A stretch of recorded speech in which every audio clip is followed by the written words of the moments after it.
So we're very honored today to have Doris Kearns Goodwin as our special guest. And before I give her background for a moment and start some questions, how many people here have read a book by Doris Kearns Goodwin? Okay. Hooray! All right. How many people have read 2 books? 3 books? 4? 5? 6? All of them. Okay. How many people are going to buy her book today and get it autographed? Okay. So Doris Kearns Goodwin is obviously a leading presidential scholar. She is a person who has written books on some of the most important presidents, and today we're going to talk largely about her new book, Bully Pulpit, which is about Teddy Roosevelt and William Howard Taft, and a bit about the muckrakers of that era. Before we do so, I'd just like to give you a little more background about her and other books she's written. She's, of course, written books on Lincoln and Kennedy family and Fitzgerald family and Eleanor and Franklin Roosevelt, and a book on Lyndon Johnson, with whom she worked when she was a White House fellow. She is from Brooklyn, all right? Right? A big fan of the Brooklyn Dodgers, and she wrote a book about them as well. The Brooklyn Dodgers don't exist any longer, so she has shifted her allegiance to the Boston Red Sox. Wow! And she was the first woman to go into the Boston Red Sox locker room, so that's a distinction. She is a graduate of Colby College, Phi Beta Kappa, naturally, magna cum laude. Later won a White House fellowship, and as a White House fellow was assigned to the White House and worked with President Johnson directly. After she left as a White House fellow, she went to Harvard, finished her teaching assignment there. She taught at Harvard. She got a PhD at Harvard as well. And then she began a career after teaching of writing extraordinary books. So I'd like to start by asking you this. You've written books about some presidents that you obviously couldn't know: Abraham Lincoln, Teddy Roosevelt, Franklin Roosevelt, John Kennedy. If you had a chance to have dinner with any one of those, you're only going to pick one, who would you want to have dinner with? I think it would probably have to be Abraham Lincoln. You know, I keep knowing that people say to you, suppose you could have dinner with one of your guys, what would you ask them? And I know I should ask Abraham Lincoln, what would you have done differently about Reconstruction had you lived?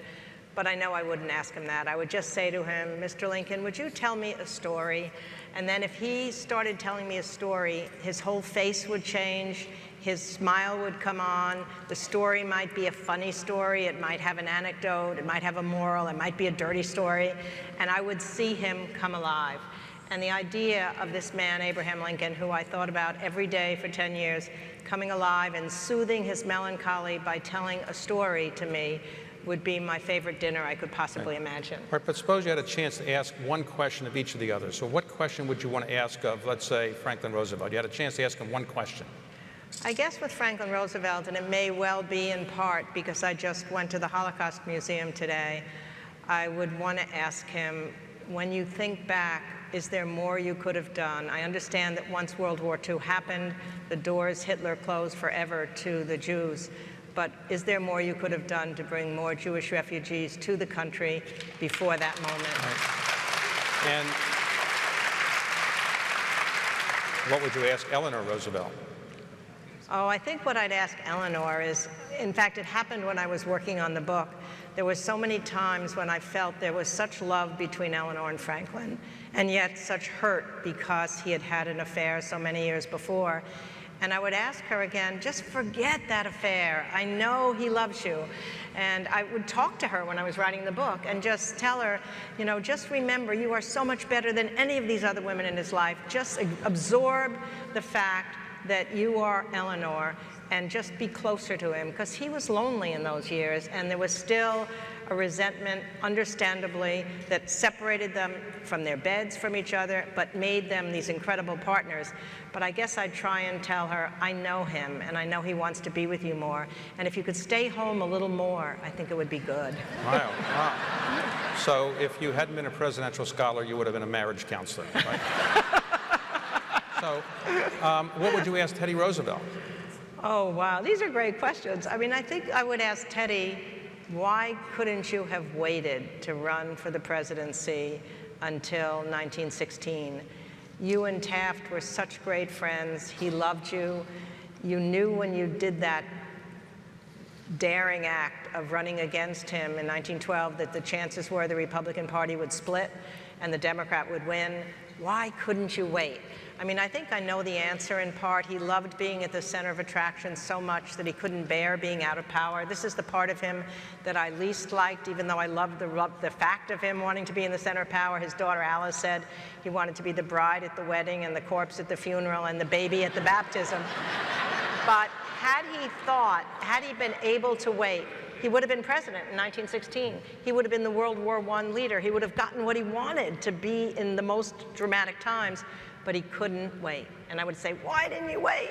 What about John Kennedy? If you could have asked him any one question, what would you like to know from him? Wow.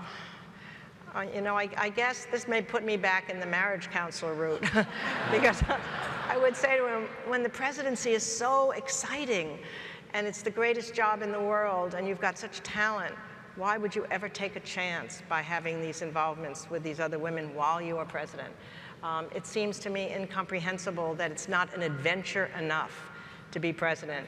And yet, he was an extraordinary fellow, and he had lots of, I better stop. Well, you would have, obviously. I'm about to defend him, and I don't know why. You obviously would have been a great marriage counselor. But, so let's talk about, Lyndon Johnson. How did you actually get a job working for him? Because most White House fellows don't actually work for the President of the United States. They usually work at some department. How did you actually get to work for him? There's no question that every part of my career as a presidential historian goes back to Lyndon Johnson. When I was selected as a White House fellow, we had a big dance at the White House. And he did dance with me. It wasn't that peculiar. There are only 3 women out of the 16 White House fellows. But you're right, you could have been assigned anywhere in the White House. But he whispered to me that night as he was twirling me around the floor that he wanted me to be assigned directly to him. But then it was not to be that simple, for in the months leading up to my selection, like many other young people, while I was a graduate student at Harvard, I'd written an article against him, which unfortunately came out in the New Republic because I was involved in the anti-war movement, with the title, How to Remove Lyndon Johnson from Power. And it came out 2 days after the dance in the White House. So I was certain he would kick me out of the program, but instead, surprisingly, he said, oh, bring her down here for a year, and if I can't win her over, no one can. So I did eventually end up working for him in the White House. Not right away. I was sort of persona non grata for a while and worked for this fabulous man, Secretary Wirtz, in the Labor Department. But once he resigned from the race in '68, he said, okay, you said I should be out of power. Now you've got to work for me. So I ended up staying with him until his presidency was over and then accompanying him to his ranch to help him on his memoirs, the last years of his life. I saw him in the sad last years of his life when he knew his legacy had been cut in two, although he had done such great stuff in civil rights. And he opened up to me in ways he never would have had I known him at the height of his power. So he talked and he talked and he talked, and I listened and I listened and I listened, and it was the greatest experience in the world. Half of his stories I later discovered weren't true, but they were great nonetheless. But more importantly, I think I developed a certain empathy because I had been so much a judge from the outside on him, and I saw what it was like to be president. I saw what it was like for the joys. I saw the sadnesses. And it made me, from ever onward, try to look inside the people that I would be studying from their point of view, to understand what they were going through rather than judging them from the outside in. And that lesson learned from LBJ, I'd like to believe, made me the kind of historian I eventually became. So is it easier to write about people who you've never met, or is it easier to write about somebody you actually met? In some ways, it was really hard to write LBJ, having met him, because I wanted to be fair to him, but I felt such a tangle of emotions about him. And the more you knew him, the more you wanted him to hopefully feel good about what you'd written. But I still had that anti-war feeling when I was writing the book. I still knew there were parts of him. He was a difficult character to be around. And yet at some level, I probably loved the person that I got to know.